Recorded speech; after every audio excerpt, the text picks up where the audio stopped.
আসসালামু আলাইকুম, কি অবস্থা সবার? এটা হলো টেকনো স্পার্ক 40C। এই ফোনটা লেটেস্ট লঞ্চ হয়েছে বাংলাদেশে 12,499 টাকায়। এই ফোনটার 128 ভেরিয়েন্ট মার্কেটে পাচ্ছেন আপনারা। এন্ড এই প্রাইসে এই ফোনটাতে আপনারা 6000 mAh এর ব্যাটারি পাচ্ছেন, এখানে IP64 এর রেটিং পাচ্ছেন, 18 ওয়াটের ফাস্ট চার্জিং পাচ্ছেন, হিলিও G81 চিপসেটও পাচ্ছেন এখানে। সো 12,500 টাকায় এই ফোনটা কি অর্থিত কিনা? এন্ড এই ফোনের ভালো তো বেশ কিছু দিক আছে, খারাপ দিক কোনগুলো, এন্ড এই ফোন কি আপনাদের নেওয়া উচিত হবে কিনা, এই সব কিছু জানাবো আজকের এই ভিডিওতে। তো হ্যালো গাইস, কেমন আছেন সবাই? আমি রবিন, আপনারা দেখছেন মোবাইল বাড়িতে। চলুন শুরু করা যাক। শুরুতেই আমরা ধন্যবাদ দিতে চাই গাজীপুর চৌরাস্তার মোবাইল হাট শোরুমকে, যারা আজকে এই ফোনটি আমাদের কাছে পাঠিয়েছে। টেকনো ইনফিনিক্স এর যাবতীয় সব ধরনের ফোন তাদের কাছ থেকে পাবেন।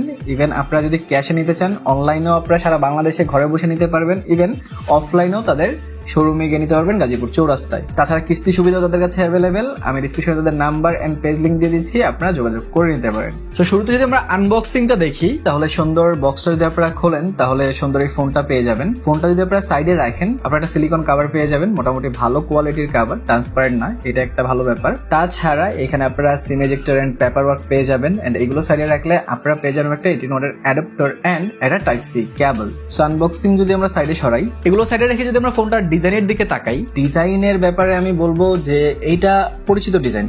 গো ওয়ানে আপনারা দেখেছেন, গো ওয়ান 10,000 টাকার ফোন, 10,000 টাকার ফোনে তারা যে ডিজাইনটা দিয়েছিল আইফোন 13 এর ডিজাইনটা, সেইটাই তারা এখানে ক্যারি করেছে, যেটা আমার কাছে এতটা ভালো লাগে নাই। আপনারা যখন কোনো আপগ্রেড করবেন এন্ড গো সিরিজ থেকে যখন আপনারা এটাকে স্পার্ক 40 সিরিজে উঠাবেন, ডেফিনেটলি ডিজাইনটা সেম হওয়া উচিত ছিল স্পার্ক 40 এর সাথে অথবা 40 প্রো এর সাথে, কিন্তু তারা সেটা না করে গো ওয়ান এর ডিজাইনের সাথে অ্যাড করে যখন দেয়, তখন এটাকেও অনেকটা 10,000 টাকার ফোন বলেই মনে হয়, যদিও এটার দাম 12,500 টাকা। তাছাড়া ম্যাট ফিনিশিং করা হয়েছে, যার কারণে ফিঙ্গারপ্রিন্ট ক্যাচ করবে না, আর সাইড এজেস গুলো ফুল ফ্ল্যাট করা, সো সেদিক দিয়ে খারাপ না। তারপর ডিজাইন পার্সোনাল প্রেফারেন্স আপনারা আমাকে জানান যে আসলে ডিজাইনটা আপনার কাছে কেমন লেগেছে।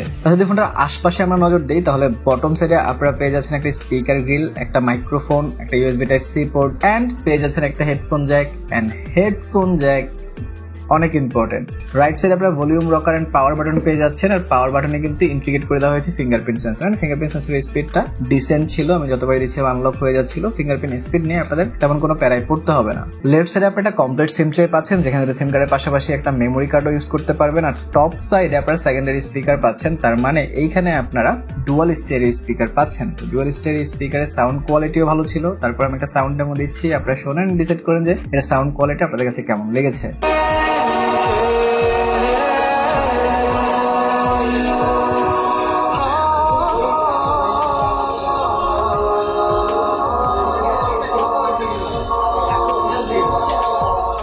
কিন্তু আরেকটা ব্যাপার খারাপ লেগে গেছে, এখানে নয়েজ ক্যান্সেলেশন মাইক পাচ্ছেন না, যদিও 12,500 টাকায় আমরা ব্র্যান্ডগুলো থেকে এখন দেখি না, কিন্তু আমি চাই যে নয়েজ ক্যান্সেলেশন মাইক এই বাজেটেও কোম্পানিগুলো দেখ।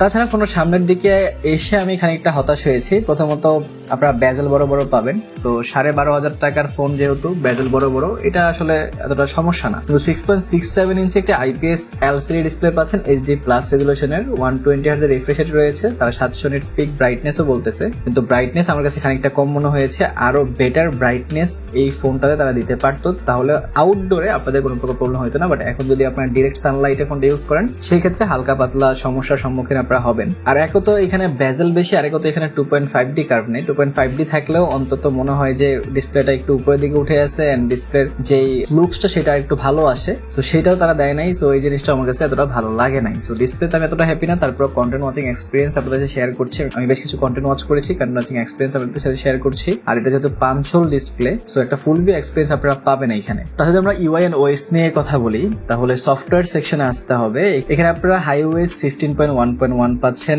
And out of the box Android 15 পেয়ে যাচ্ছেন, এইটাও একটা ভালো ব্যাপার। 4GB র্যাম দেওয়া হয়েছে, 64GB রোম দেওয়া হয়েছে ফোনটাতে, এন্ড এটার UI এক্সপিরিয়েন্স মোটামুটি ছিল। এখানে আপনারা মোটামুটি একটা অ্যাপ ওপেন ক্লোজে অ্যানিমেশন পেয়ে যাবেন, কিন্তু এত ল্যাগি অ্যানিমেশনটা ফিল হয় যে আর কি বলবো, মনেই হয় যে হ্যাঁ হ্যাঁ আমি কম দামি ফোন ইউজ করছি, কিন্তু সেক্ষেত্রে যদি আপনারা 120 হার্টজটা সিলেক্ট করেন সেক্ষেত্রে হয়তো মোটামুটি একটা স্মুদার এক্সপিরিয়েন্স আপনি পাবেন, কিন্তু 60 হার্টজে অনেকটাই ল্যাগে ফিল হচ্ছিল আমার। তাছাড়া পারফরমেন্স সেকশনে এখানে আপনারা Helio G81 পেয়ে যাচ্ছেন। Helio G81 আসলে কোন পর্যন্ত পারফরমেন্সটা পুশ করতে পারে সেটার জন্য আমি অন্তত বেঞ্চমার্ক স্কোরও আপনাদের সামনে দিয়ে দিচ্ছি, আপনারা ডিসাইড করে নিতে পারেন। নরমালি 3 লাখের উপরে হলে সেটা একটা বেটার চিপসেট বলা যায় এই বাজেটে, কিন্তু যেহেতু এটা 3 লাখের নিচে কিন্তু 2 লাখের উপরে, সো এই বাজেটে যদি আপনারা 2.5 লাখের মতো স্কোরও পান সেটাও মোটামুটি চলনসই, বাট আমি বলবো না যে অনেক ভালো, বাট স্টিল চলনসই। তারপরে এটাতে আমি বেশ কিছু গেমিং করেছি, আমি গেমিং এক্সপিরিয়েন্স আপনাদের সাথে শেয়ার করছি। আমি এটাতে ফ্রি ফায়ার খেলেছি, অনেকক্ষণ ফ্রি ফায়ার খেলেছি, এন্ড ফ্রি ফায়ারের এক্সপিরিয়েন্স আমার কাছে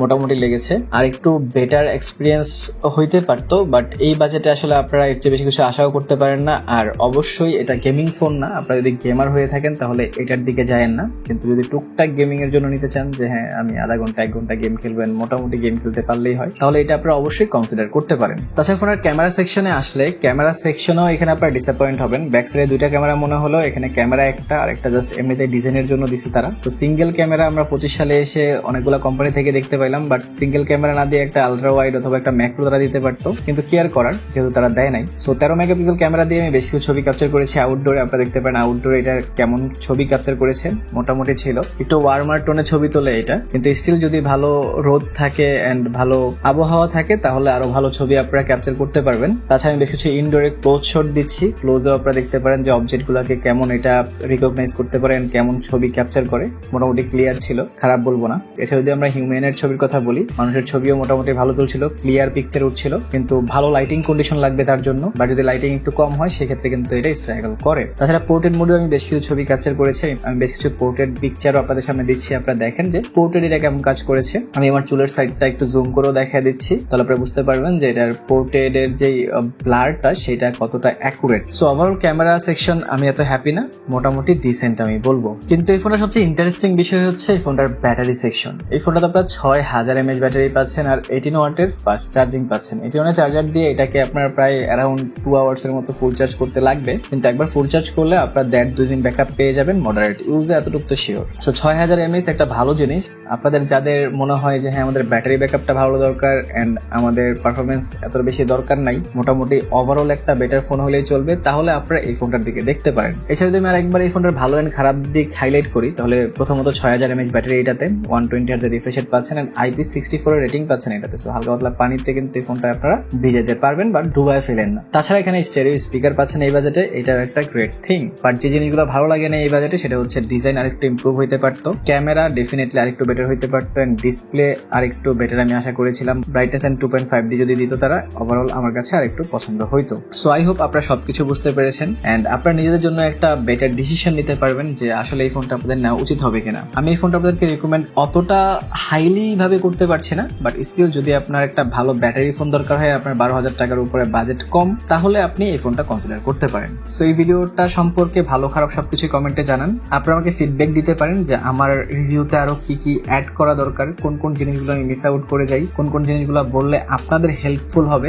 সেইগুলো আমার কমেন্ট সেকশনে আপনারা যদি লেখেন আমি অবশ্যই সবার কমেন্ট পড়ি এন্ড আমি আরো ইমপ্রুভ করার চেষ্টা করছি আপনাদের জন্য। আই হোপ আপনাদের ভালো লাগবে। সো ভালো দিন শুরু থাকেন, ভিডিওটা ভালো লাইক কমেন্ট শেয়ার সাবস্ক্রাইব করে দিয়েন। দেখা হবে পরের ভিডিওতে। টিল দেন আল্লাহ হাফেজ।